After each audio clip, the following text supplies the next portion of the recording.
Hello, great to see you. We're talking about Christmas. Christmas. We're talking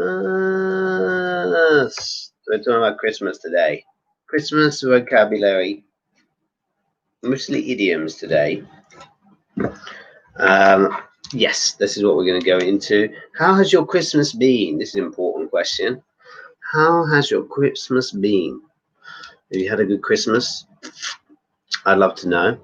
I wonder if anyone will be joining. Oh, there's one person here. Wonderful news. Yes. How's your Christmas? Please tell me. I'd love to know.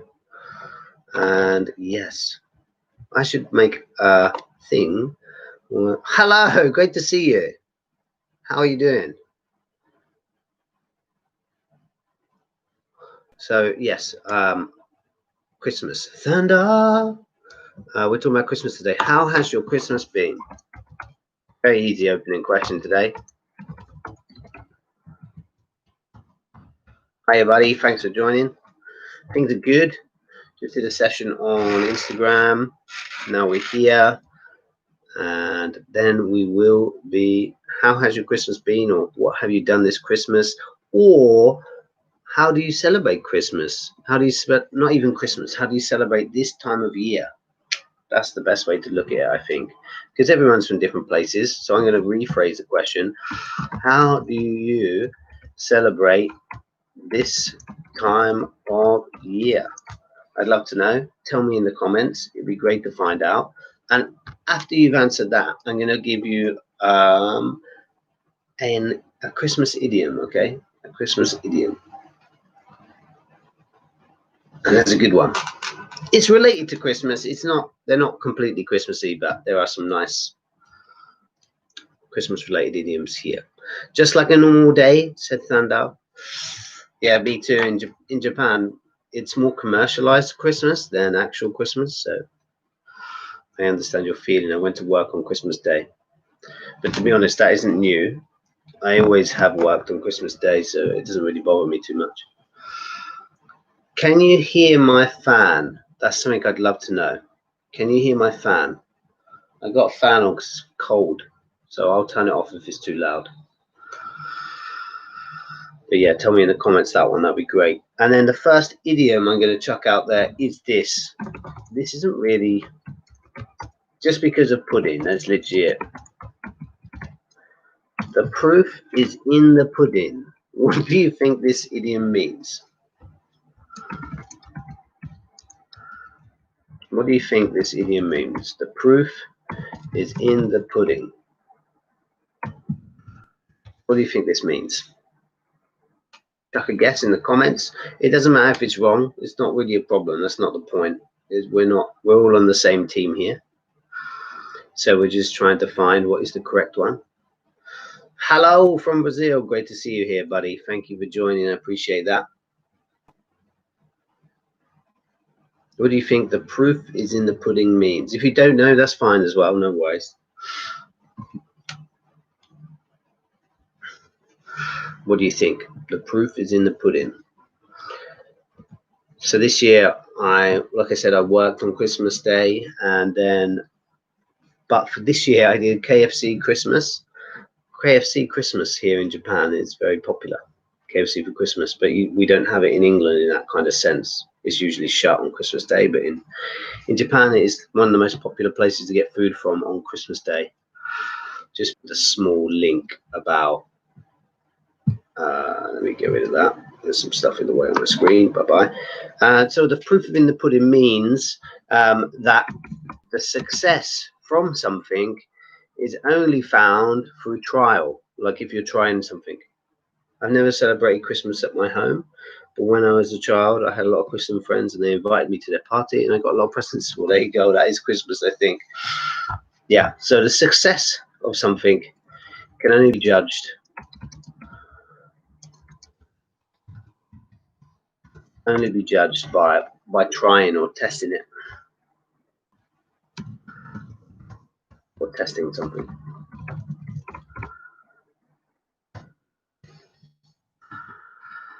The Christmas is gone with them. That's a shame. But to be honest, I'm sure you've got your own festivities, should we say, for different events throughout the year. So they are just as important, if not more, you know, so no worries. So let's go to the next thing. Let's ask another question here. I'd love to know, does it snow during winter in your area?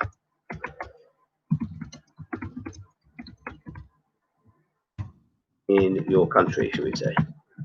Does it snow during winter in your country? What do you think? Does it snow during winter in your country? Yes, no, maybe. I'd love to know. It's winter now. There is no snow. In Myanmar, there's no snow during this time of year. You're a bit closer to the equator, so that makes a lot of sense to me, for sure. What I'm going to quickly do is I'm going to go onto Instagram and show people that we're here. Nope, no snow there either. Is there any snow during any part of the year at all? I'm trying to think of what things to associate with Christmas that other people might experience, like snow.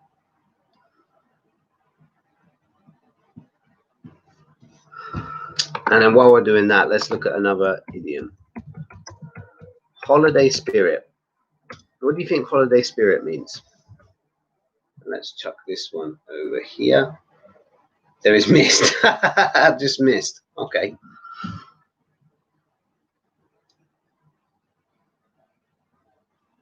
So here we go. Let's go live here as well, just for 2 seconds. See if we can get some more people over. Hi guys, we are live on YouTube right now, having a chat about Christmas vocabulary. So come and join us if you're available. Right now we're doing about holiday spirit. So what do you think holiday spirit means? We are live on YouTube right now. Stu Sensei English, come join us if you're available. We're talking about Christmas idioms right now. The current one is this, holiday spirit. What do you think it means? Someone has got the answer on YouTube right now. Holiday spirit, what does it mean? Do you know? So, Thando, you're completely correct. Nice job. That is great work. What do you think holiday spirit means? We're on YouTube right now. Stu Sensei English on YouTube. We're live talking about holiday vocabulary. So, what do you think holiday spirit means? And yeah, you're completely right. You got it. I'm going to give you the answer. Holiday spirit is that feeling you have when you have a holiday, like that really positive emotion you feel towards a holiday. So yeah, that is what holiday spirit is. And we're going to be doing some more idioms like that over on YouTube right now. So come and join us there if you want to find out more. Ciao. Okay, there we go. And then, yes, you are completely right. So it's the positive feeling you feel from a holiday. You got it. Great job. That's really great work. Hi, guys. Thank you very much for joining. It's fantastic to have you here. There we go. And so I'd love to know what is the holiday that gives you the most holiday spirit in your country?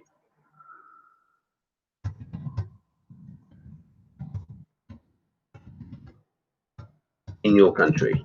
So what do you think? What is the holiday that gives you the most holiday spirit? That feeling of holiday spirit. What holiday gives you that in your country? Do you have a specific holiday that you celebrate that makes you think this is great? This is the best time of year. I'd love to know. Tell me in the comments. What do you think? Water festival. That's a cool name of a festival. What do you do during that time? 10 days off. That's great. In Japan, there's, what is that called? Golden Week. I think that's a great name as well. Here in Brazil, you think Christmas as well. That's cool. That's cool. Pongal holidays in India. That's interesting. I don't know what that is at all. That sounds interesting. What a great name. But yeah, I like the names of festivals. They're so interesting. Like we've got Water Festival, Pongal Festival, and Golden Week over here in Japan. You splash water at each other to wash our mistakes. Now that is a deep thinking for a festival. I like it. That's great. That is really awesome. That is really, really cool, for sure. And I'm going to give you another idiom to think about. I don't know how to pronounce that. Is that Eid holidays? Eid holidays. That's an interesting word. Actually, we don't have Christmas, but I really want to know the tradition, so we can talk about that. Let me just. I'll give you a bit of information while we're thinking about this next idiom, which is skating on thin ice. What do you think this means? Skating on thin ice. So traditional Christmas traditions, especially from the UK. Let's see. So usually Christmas Eve and Christmas Day. Christmas Eve, Christmas Day, and we have a day called Boxing Day, which is December 26th. These are usually the most important days during Christmas. And for Christmas Eve, it's really, well, for a long time, maybe from the start of December, you put your tree up, all your decorations. You have the Christmas tree, the classic Christmas tree design, and many different decorations like different ornaments like baubles or tinsel or some kind of figurine that's hung up. And then as we get closer to Christmas Eve, obviously all the presents are under the Christmas tree. And then on Christmas Eve night, if you have children, the children usually set up cookies and some kind of drink and some milk for Santa and his reindeer, and maybe some carrots or something. It's super cute. And then after that, obviously Christmas morning, when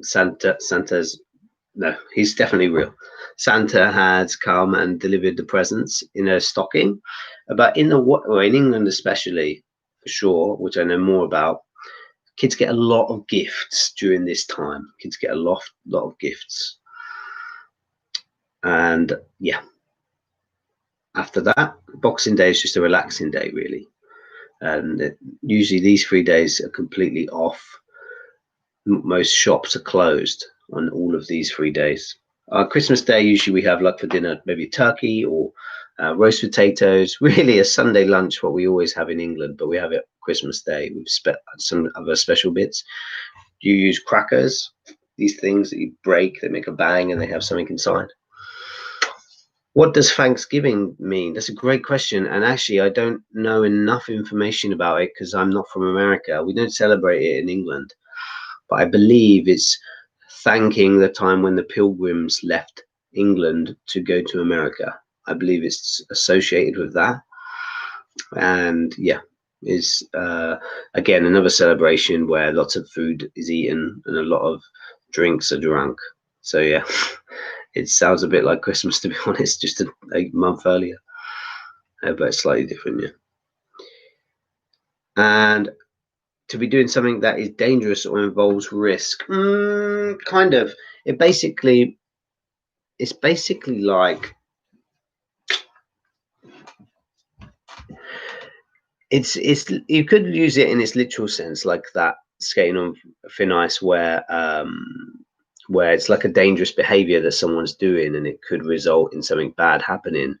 But whenever I hear it used, it's slightly differently to the way that, well, this example is given here for me, and the way that I hear it most commonly used is to say that someone is doing something that is likely to lead to something bad happening to them in relation to the person that's saying it. So usually, for example, a kid is told you're skating on thin ice when they're doing some bad behavior as a warning to say, look, continue doing that and there's going to be a problem later. So yeah, it's associated to that for sure, the risky activity or behavior. But I want to point out that if someone says it, it's usually directed at someone and then it's referring to the person who is saying it. So they're just giving it as a warning. And that's the most commonly way that I've seen it used. So yeah, basically we'll go with similar. We're going to use a person is in a situation where there could be negative repercussions, we're going to say.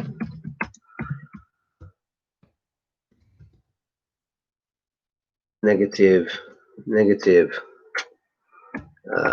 things happening afterwards, after they do something. That's not a very good explanation. A person is in a situation where they could, where they could get in trouble. Let's make it a bit simpler. There we go. Okay, wonderful. And then I'd love to know after that, is there any specific holiday food that you look forward to during the year? Is there any specific holiday food that you hiya, nice to see you here, look forward to during the year? What do you think? Is there any specific holiday food that you look forward to during the year? Can you give me an exact, tell me what it is and what is inside the food? What are the ingredients that make it up? Yo, nice to see you, Philip, as always. What do you think? Is there any specific holiday food that you look forward to during the year? I'd love to know. For me, I really look forward to what do you call that? Broccoli and cheese. It's like a kind of like a gratin in a sense, but it's just broccoli with melted cheese, but not melted cheese, like cheese sauce and stuff. We can get it on. The thing is, it's very difficult for me to pick something that is holiday specific, because like Christmas dinner is very similar to Sunday roast, as I said before. So to think of something really specific, like I really miss roast potatoes. Roast potatoes is something I really want to eat right now. But yeah. Okay. Shakshuka. I don't know what that is.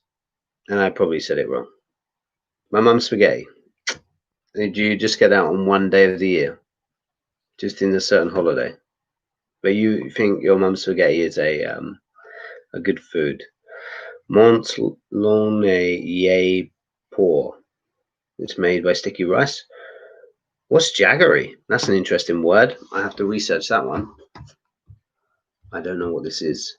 And yogurt.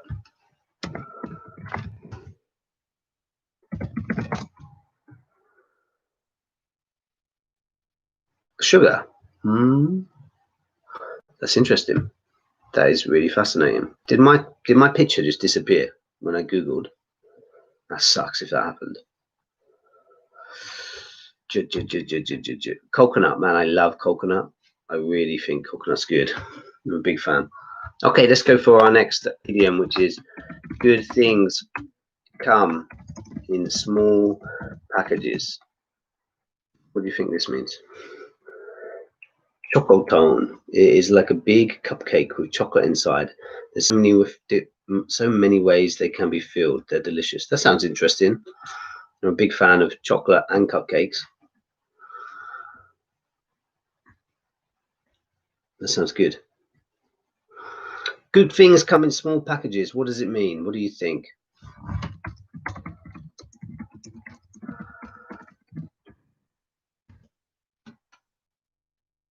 Yes, maybe it's a useful phrase, especially for this time of year with all the presents that are given out. Maybe gifts.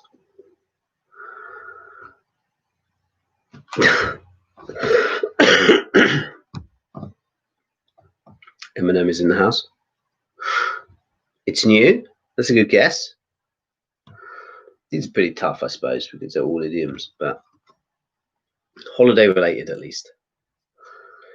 Often the things that we have the most value, you can say often the things that we hold the most value to or quality are small. But yeah, have is also fine. I just wanted to show you a different way you could use it. We say hold value for something, meaning that it's something that we it means a lot to us. So yeah, that's often used. It's similar to another idiom, actually, this one. There's two ways you could use it. So if you can tell me what the other idiom is after I give you the answer, I'll be pumped.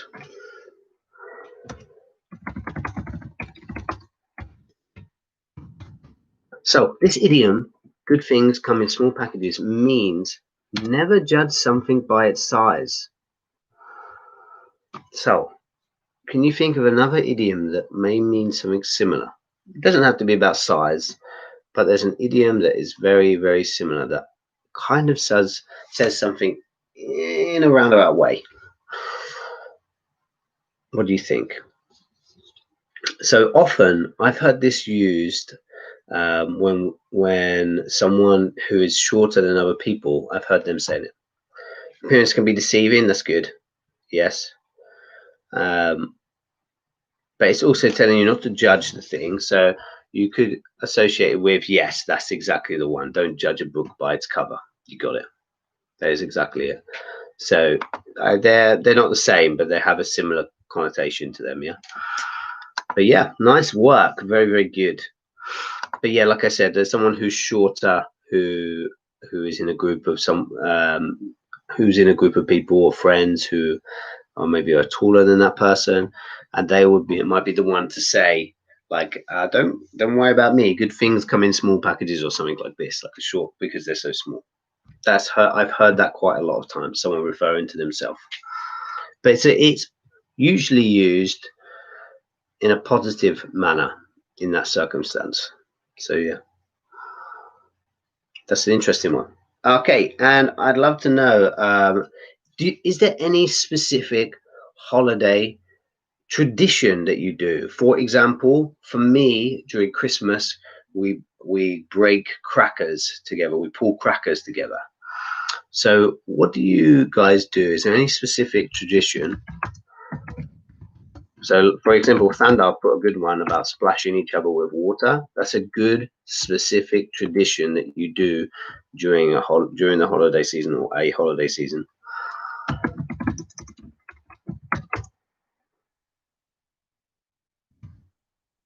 So, any specific tradition that you do during a holiday season? What do you think? What specific events happen during your holidays? I'd love to know. So we pull crackers together. That's one thing. Another thing in England, what a lot of families do, although I think it's changing a bit, is watch the Queen's speech. That's super British, I suppose. But yeah, that's one thing. And then also, what else do we do? There's some events like midnight mass during the Christmas period, which is slightly religious based, but yeah, we do things like this. In lighting festival, we have to pay homage to elderly people and our parents. That's another great festival. Wow, Myanmar has some good festivals for sure. Things that mean something. I mean, Christmas obviously has meaning, but there's these that have a greater meaning that can also affect today. You know, like your general life. Whereas Christmas, it depends on your religious base more so. And in England, I'm not sure what the percentage is of Christians versus other religions, so and non-religious people. So I think and Japan has similar things as well, like Care for the Elderly Day or something like this, or Children's Day. There's many events like this throughout the year to support people in their community, which I think is good. Big fan of that. Myanmar has 12 festivals, one each month. They love holidays in Myanmar. Diwali, you burst crackers as well. That's interesting. That's cool. Play with colors. During New Year, we usually jump through 7 waves when the clock strikes midnight. That's amazingly specific. So, yeah, of course, because it's hot in Brazil all the time, and at that time. I'm sure at night it's not too cold. Here, I would hate to do that in Japan right now. It's like -1 or -2. Hi, Topoki, nice to see you. It's like -1 or -2, and I would hate to even be anywhere near the sea at this point in time, for sure. You know, Enlightening Festival, we lit the candle. So that I was going to ask you if that was related to that, because that makes a lot of sense to me. Okay. She's only just got here. Don't tell her to go already. Okay, the next one is the more the merrier. What do you think this idiom means? The more the merrier. This is used a lot. This, like, I'm not a great fan of giving out too many idioms, and unfortunately today with this kind of topic, it's a bit difficult to. We could quickly go over some Christmas vocabulary, I suppose, but I don't usually give out too much idioms because they're really specific. But this one is used a lot. This one is actually used a lot. The more the merrier. Fast at doing something. No.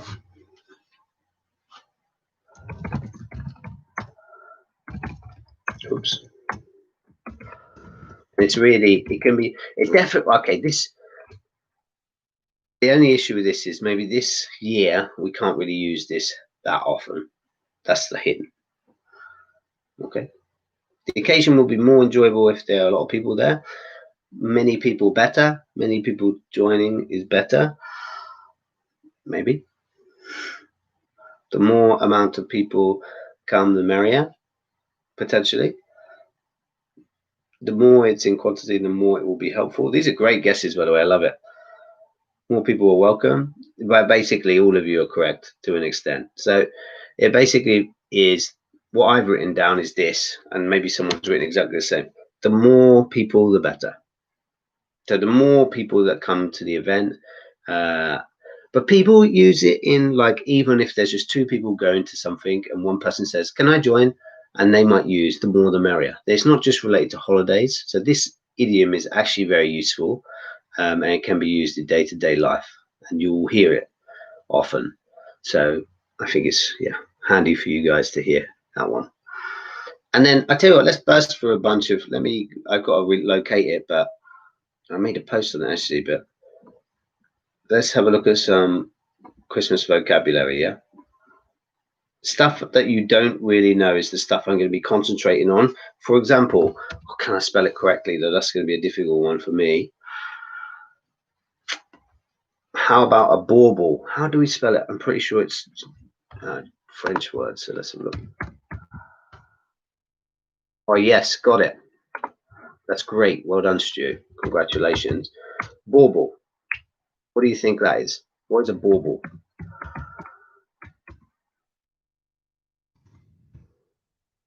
What do you think a bauble is?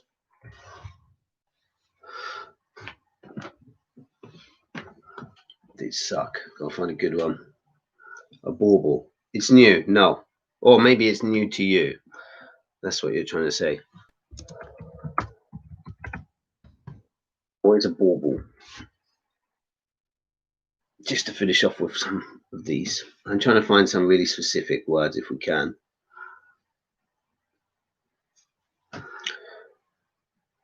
Have a guess. If you don't know, say you don't know. That I don't know is also 100% fine, guys. It's never a bad thing. A decoration? Yes. Good. 100%. What else we got here? Easy thing. Not important. Maybe. In fact, I'll just tell you. A bauble is a decoration, a ball-like decoration that maybe you see on a Christmas tree. Okay, how about tinsel? What is tinsel? I want you to describe it. Don't just put decoration.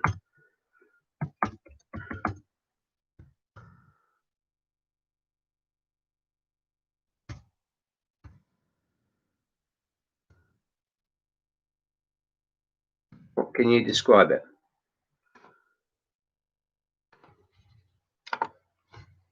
So we've got bauble. How about tinsel? What do you think? Can you describe what tinsel is? It's new as well. These are, I'm really like looking at decorations are probably the difficult one. Okay, 3, 2, 1. A long, sparkly decoration, like a. How can I describe it? How do you do that loading sign? That's awesome. It's like a long, thin decoration with like strands coming off of it. You often see thin stripes of shiny metal foil. There we go. That's a very nice definition. So those strands. Before I do too much acting, strands of material that comes off of this long, thin thing that's usually winding around a Christmas tree. Yeah, that's it. You got it. Okay, next. Okay, here's a good one. Do you know who is Kris Kringle?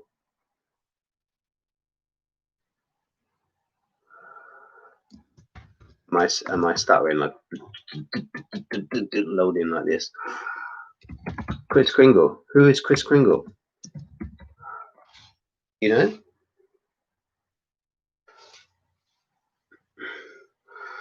Oh, we got one more good one I see in the top at the top of my head. Don't know who Kris Kringle is. He's got many names, this guy.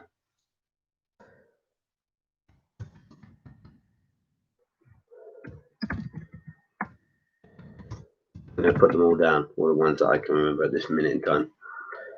Kris Kringle is definitely a man. He's a very famous man. I guarantee all of you know who he is. Kris Kringle is Santa, or Saint Nicholas, or Father Christmas. All these people, Kris Kringle. Maybe I spelled Kringle wrong. I need to check that spelling. It's a word that we don't really use in England.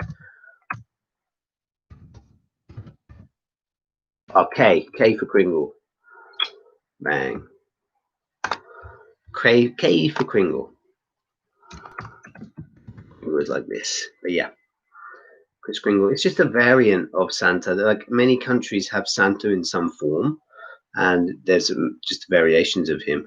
This year, I've never been interested in finding out any information about Santa before, but this year I did. And Santa is like a mixture of people. There's a guy called who is it? St. Nicholas. That is the guy that is based upon a gentleman from a super long time ago. I can't give you a date. I'm going to say the 500s, and he used to be very friendly and give out gifts to people that. No, not Jesus' dad. Used to give out gifts to many kids, and then as time went on, it kind of changed a bit. And actually, Santa is based on Odin as well. There's some link to Odin.